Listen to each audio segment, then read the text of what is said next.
নমস্কাৰ YouTube channel Gitartha কথনলৈ আপোনাক স্বাগতম জনাইছোঁ।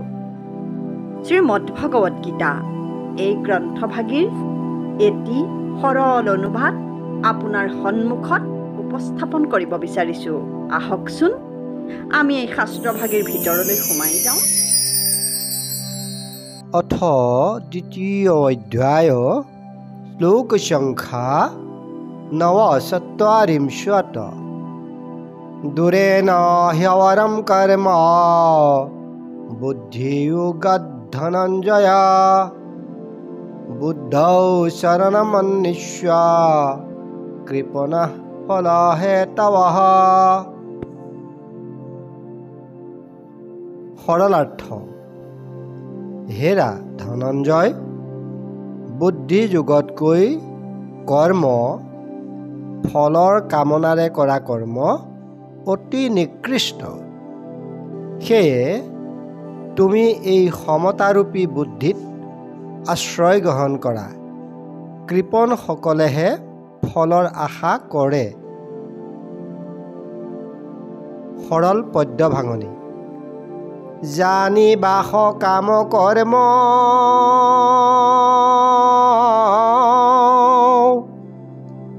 অতিকে নিকৃষ্ট বুলি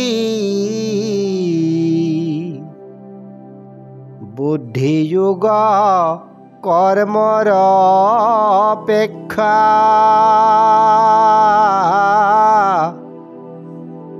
বুদ্ধিত শৰণ লোৱা। জানিবা কৃপণ সিটো যিটো কৰে ফলৰ আকাংক্ষা।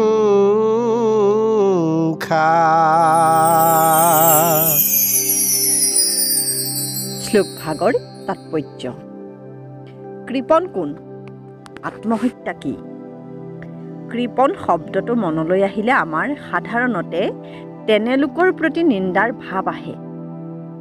অৱশ্যে কৃপণ বুলিলে আমি টকা পইচা খৰচ কৰিব নোখোজা বা নোৱাৰা মানুহকে বুজোঁ। কৃপণ কিন্তু বহুত ধৰণৰ আছে। অতি সৎ লোকো কৃপণ হ'ব পাৰে।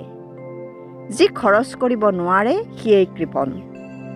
গতিকে টকা পইচাৰ বাহিৰেও খৰচ কৰিব নোৱাৰা আৰু বহুত বস্তু বা বিষয় আছে, নহয় জানো? গতিকে সাধাৰণ কৃপণৰ কথা বাদ দি আমি এতিয়া গীতাশাস্ত্ৰই কোৱা কৃপণৰ ধাৰণালৈ আহোঁ। তাৰ আগতে এটা কৃপণৰ সাধু শুনো আহকচোন।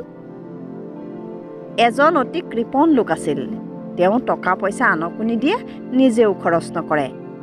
সেয়ে তেওঁ গোটেই জীৱনজুৰি সংগ্ৰহ কৰা সকলো টকা পইচাৰে সোণ কিনি এটা কলহত ভৰালে। পিছে ৰাখে ক'ত? চোৰৰ ভয়। এদিন তেওঁ ভাবিলে হাবিৰ মাজত এটা গাঁত খান্দি তাতে পুতি থৈ অহা যাওক। ভবামতেই কাম। কিন্তু হ'ব কি? তেওঁৰ এতিয়া ৰাতিও টোপনি নহা হ'ল। কোনোবাই যদি কলহটো খান্দি লৈ যায়? এৰা, তেওঁ ৰাতি ৰাতি উঠি হাতত এটা টৰ্চ লৈ সেই ঠাইলৈ গৈ কলহটো খান্দি চাই আকৌ পুতি থৈ আহে। চোৰতে মূৰে পালে। কাণ্ডটো এজন চোৰৰ চকুত পৰিল। সি চেক বুজি কলহটো খান্দি লৈ গ'ল। পিছদিনা কৃপণে গৈ কলহটো নাপাই তেওঁৰ ধাতু উৰি গ'ল। গাঁৱত থকা এজন সাধু লোকক সকলো কথা বিৱৰি কৈ তেওঁ সান্তনা বিচাৰিলে। তেখেতে উপায় এটা দিলে। আপুনি আৰু এটা মাটিৰ কলহ কিনি আনক, তাত অলপ শিলগুটি ভৰাওক। এতিয়া এই শিলখিনিকে সোণ বুলি ধৰি লৈ সেই ঠাইত পুতি থৈ সদায় ৰাতি অহা যোৱা কৰি ৰাতি ৰাতি খান্দক আৰু পুতক। কাৰণ খৰচ নকৰা ধন আৰু শিলৰ মাজত কোনো পাৰ্থক্য নাই। কৃপণৰ ধনৰ একো মূল্য নাই। শিলগুটি সদৃশ। ধনৰ মূল্য খৰচতহে আছে। বিশেষকৈ যি সৎকৰ্ম কৰে বা সি যদি সৎকৰ্ম হয়। এতিয়া আমি আহোঁ গীতাশাস্ত্ৰৰ এই শ্লোকভাগে কোৱা কৃপণজনৰ কথালৈ। ধন নিজে খৰচ নকৰা আৰু আন কাকো নিদি কেৱল নিজৰ বাবে খৰচ কৰাৰ মাজত পাৰ্থক্যনো কিমান?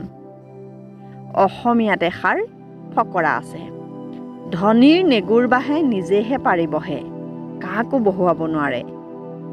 সেই ধন আৰু কৃপণৰ সোণৰ কলহৰ মাজত থকা পাৰ্থক্যনো কি?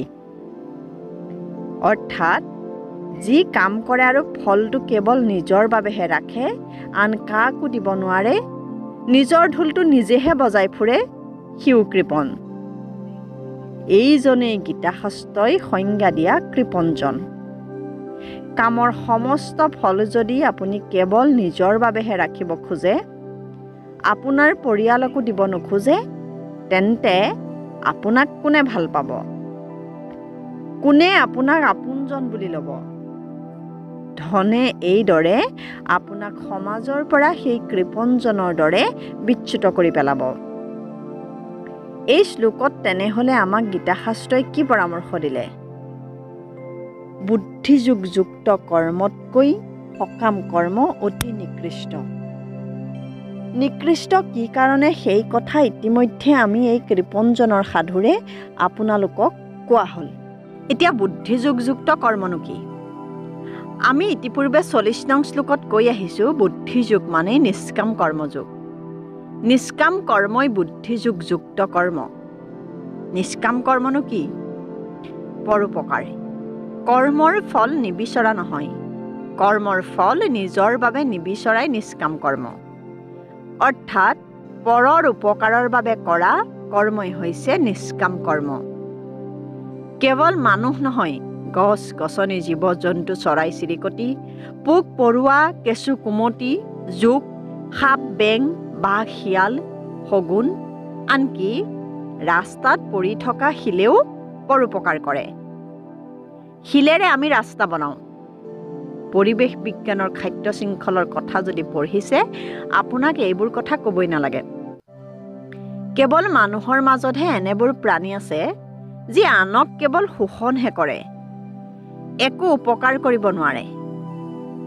গীতাৰ এই শ্লোকভাগত সেই কথাই কৈছে। ইতৰ প্ৰাণীয়েও পৰোপকাৰ কৰি উন্নত স্তৰৰ জীৱনলৈ ক্ৰমে ক্ৰমে মানুহৰ জীৱন পাবলৈ সক্ষম হৈছে। কিন্তু আমি মানুহৰ জীৱন পোৱাৰ পিছতে সকলো পাহৰি আনক শোষণ কৰিবলৈ ধৰিলোঁ, দুৰ্নীতি কৰি ধন ঘটিবলৈ ধৰিলোঁ, হত্যা লুণ্ঠন চুৰি ডকাইতিত লিপ্ত হৈ পৰিলোঁ। মানে এইবাৰ আমাৰ উভতনি যাত্ৰা পুনৰ তলৰ খাপৰ প্ৰাণীলৈ অধোগমন হোৱা নাইনে বাৰু?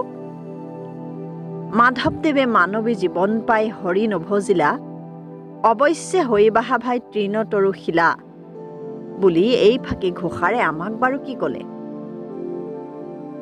সেয়ে ফলাকাংক্ষাসকলক কৃপণ, এনে ফলাকাংক্ষা নিকৃষ্ট, ঘৃণনীয় বুলি গীতাই ব্যাখ্যা দিছে। আমাৰ শৰীৰটো, মনটো, চিত্ত ভগৱানে আমাক কেৱল পৰোপকাৰৰ বাবেহে দিছে। মানৱ জীৱন গুৰু দুজনাৰ সিদ্ধান্ত অনুসৰি ভৱসাগৰৰ পৰা মুক্তি লাভৰ পাৰত থকা জীৱন। ইয়াতে আমি সকলো কৰ্ম ঈশ্বৰৰ বাবে অৰ্থাৎ পৰৰ উপকাৰৰ বাবে কৰি জীৱনত পৰম আনন্দৰ অধিকাৰী হোৱাৰ লগতে ঈশ্বৰৰ সান্নিধ্য লাভৰ বাবে যত্ন কৰা উচিত। তাকে নকৰি স্বাৰ্থপৰ হোৱা মানে গুৰু দুজনাৰ মতে আত্মহত্যা কৰাহে। গতিকে পিছৰ ভিডিঅ'সমূহ পাই থাকিবলৈ আমাৰ চেনেলটো ছাবস্ক্ৰাইব কৰি বেল বুটামটো টিপি থ'ব আৰু লাইক, কমেণ্ট, শ্বেয়াৰ কৰিবলৈ নাপাহৰিব। ধন্যবাদ।